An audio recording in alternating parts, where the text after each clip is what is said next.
ठीक है बेटा, आज जो डिस्कशन करना है हमको वो बात करना है बेटा पोलैरिटी ऑफ बॉन्ड पे।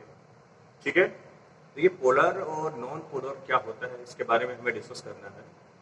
देखिए, पोलैरिटी का मतलब है कि दो एटम आपस में, दो या दो से कई ज्यादा एटम्स आपस में इस कदर जुड़े हुए हो कि उनका जो डाइपोल मोमेंट है बेटा वो जीरो ना हो।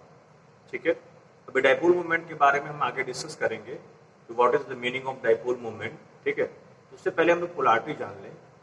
अगर सिंपल सा कंसेप्ट ये हम सोचें बेटा कि अगर होमो एटॉमिक मॉलिक्यूल्स है, होमो मींस सेम मॉलिक्यूल्स आपस में जुड़े हुए हैं, तो सपोज करिए हाइड्रोजन H2 है, तो एक हाइड्रोजन अपनी तरफ इलेक्ट्रॉन खींचेगा और दूसरा हाइड्रोजन अपनी तरफ इलेक्ट्रॉन खींचेगा, तो दोनों में जो इलेक्ट्रॉन के प्रति जो अट्रैक्शन है वो क्या है, इक्वल है। क्या है बेटा, इक्वल। तो जब भी इक्वली अगर अट्रैक्शन होगा तो जो नेट उन पे जो चार्ज होगा वो क्या होगा, जीरो होगा। नेट चार्ज क्या होगा, जो होगा वो क्या होगा बेटा, जीरो। अगर हम सेम वही हेटेरोएटॉमिक की बात कर लें, HCl ले लें, HF ले लें, HI ले लें, HBr ले लें, कुछ भी ले लें। अगर हम HF ले लेते हैं बेटा तो HF एक H है और दूसरा F है। F क्या है, highly electronegative element of the periodic table. वो इलेक्ट्रॉन अपनी तरफ खींचेगा और H भी कोशिश करेगा खींचने का, पर इलेक्ट्रॉन कौन खींच के लेके जाएगा अपनी तरफ, देखिए केवल वो खींच रहा है, ऐसा नहीं है वो उसको लेके अपने पास रख ले रहा है, ऐसा नहीं है। तो फ्लोरीन इलेक्ट्रॉन को अपनी तरफ खींच रहा है। ठीक है बेटा, तो उसके ऊपर पार्शियली नेगेटिव चार्ज आएगा और इसके ऊपर पार्शियली पॉजिटिव चार्ज। ठीक है बेटा, तो पार्शियली पॉजिटिव चार्ज हाइड्रोजन पे आएगा और पार्शियली नेगेटिव चार्ज आपका फ्लोरीन पे आएगा। तो यहाँ पे चार्ज का सेपरेशन हो गया, चार्ज सेपरेशन हो गया, या दो पोल जनरेट हो गए, एक पॉजिटिव पोल और एक नेगेटिव पोल। ठीक है, एक पॉजिटिव पोल और एक नेगेटिव पोल। तो यहाँ पे डाइपोल मोमेंट जीरो नहीं होगा। ठीक है, डाइपोल मोमेंट जीरो नहीं होगा। तो ये हमारा बात हो गया, हेटेरोएटॉमिक्स की बात हो गया। और एक चीज और बता देना चाहूंगा मैं आप लोग को कि कोई भी बॉन्ड है पूरी तरह से आइडियली वो आयनिक नहीं होता है और ना ही कोवेलेंट होगा। कुछ ना कुछ उसमें पार्ट्स आपके आयनिक के भी होंगे और कोवेलेंट है तो, और आयनिक है तो कोवेलेंट्स के भी रहेंगे। तो आइडियल कोई नहीं होता है। ठीक है, तो मेजोरिटी जिसकी होती है उसकी हम बात करते हैं। ठीक है बेटा, अब दो पोल अगर हेटेरोएटॉमिक है तो दो पोल जनरेट हो गया बेटा, एक पॉजिटिव का और दूसरा आपका नेगेटिव का। ठीक है, तो उसी को हम लोग कहते हैं पोलर मॉलिक्यूल्स या polar covalent bond, polar covalent bond. अब हम लोग बात करेंगे बेटा डाइपोल मूवमेंट के बारे में। अब देखिए, डाई एंड पोल, दो पोल्स हैं, एक पॉजिटिव पोल और एक नेगेटिव पोल। तो डाइपोल का जो डिफिनेशन है वो है बेटा product of charge and displacement या डिस्टेंस। तो दोनों पोल पे जो चार्ज है उसका मल्टीप्लीकेशन और दोनों के बीच के जो डिस्टेंस उसका मल्टीप्लीकेशन। म्यू से हम लोग डिनोट करते हैं डाइपोल मोमेंट को, म्यू बराबर होता है Q मल्टीप्लाई बाई D। ठीक है, अब आपका डाइपोल मोमेंट हो गया बेटा Q into D। Dipole moment अगर हम बात करेंगे डाइएटॉमिक्स मॉलिक्यूल्स के बारे में, तो फिर से अगर डाइएटॉमिक मॉलिक्यूल्स के बारे में बात कर रहे हैं तो होमो और हेटेरो आ जाएगा। और होमो और हेटेरो का मतलब समझ गए आप लोग, पीछे में भी डिस्कस किया हूं। जो नॉन पोलर कोवेलेंट बॉन्ड थे और एक पोलर कोवेलेंट बॉन्ड थे, तो नॉन पोलर कोवेलेंट बॉन्ड में H2, Cl2, O2, N2 सब सेम मॉलिक्यूल्स आपस में जुड़े हुए हैं। तो ये भी एक डाइएटॉमिक्स मॉलिक्यूल्स है। तो इनका जो डाइपोल मोमेंट होगा वो जीरो होगा, क्योंकि इक्वली इलेक्ट्रॉन्स को खींच रहे हैं अपनी तरफ।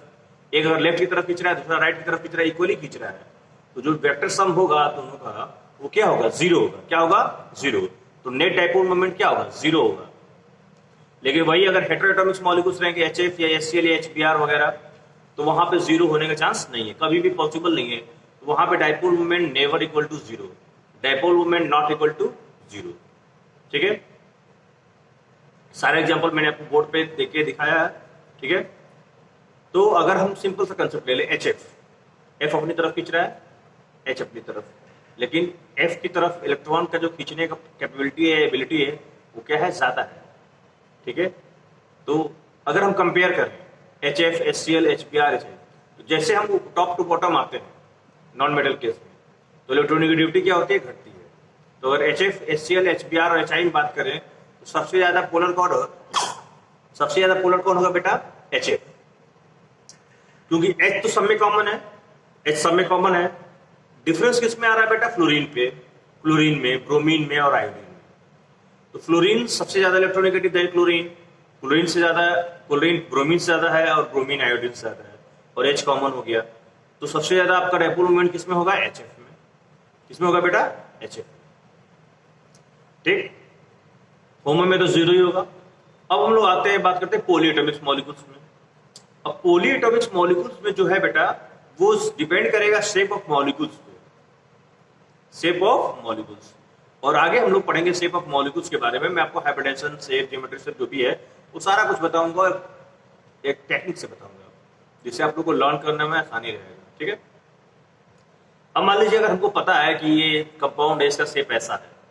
अगर मैं सिंपल सा कार्बन डाइऑक्साइड ले लूँ, कार्बन डाइऑक्साइड में 3 एटम हो गए, 2 ऑक्सीजन का और 1 कार्बन का। तो कार्बन डाइऑक्साइड का जो शेप होता है बेटा, वो क्या होता है? लीनियर होता है। कार्बन बीच में है, ऑक्सीजन इधर है।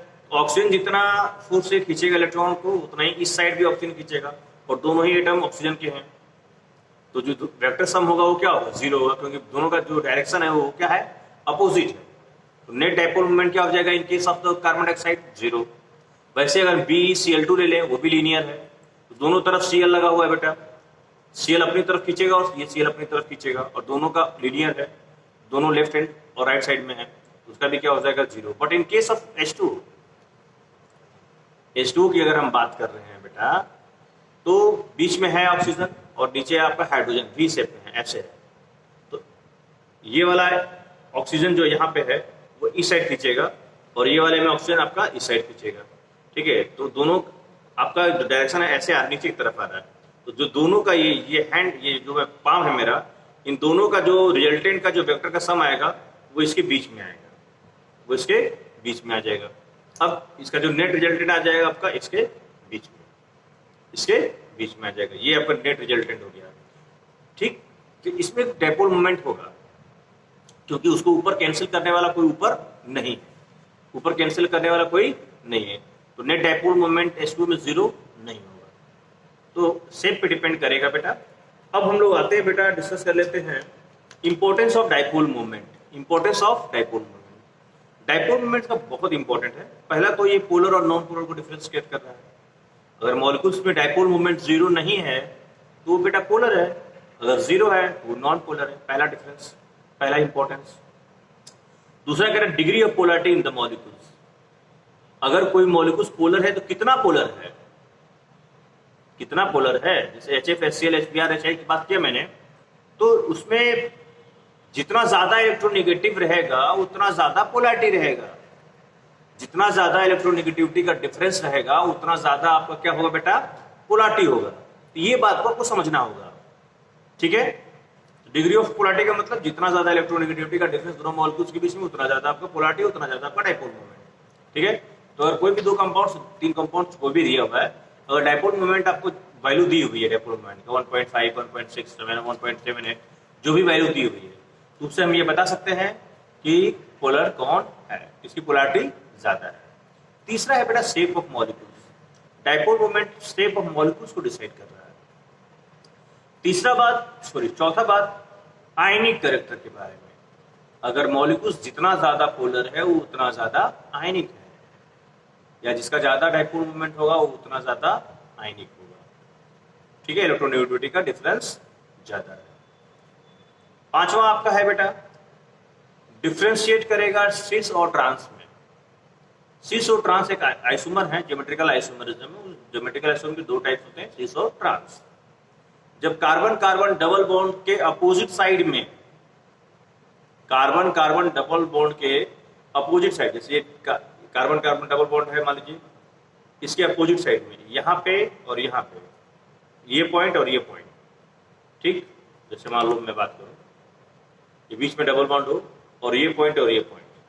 ठीक है बेटा, इस पॉइंट पे और इस पॉइंट पे अगर जो मॉलिक्यूल्स लगा हुआ है सेम हो, और इस पॉइंट और इस पॉइंट में सेम हो, तब उसे हम बोलेंगे ट्रांस। अगर यहाँ पे भी, यहाँ मॉलिक्यूल जो लगा हुआ है यहाँ पे नोज पे, अगर ये सेम है, ए है, मान लो ये है और ये है, दोनों ए है, तो ये अपने इलेक्ट्रॉन को इस साइड खींचेगा ऊपर की तरफ और ये नीचे की तरफ खींचेगा।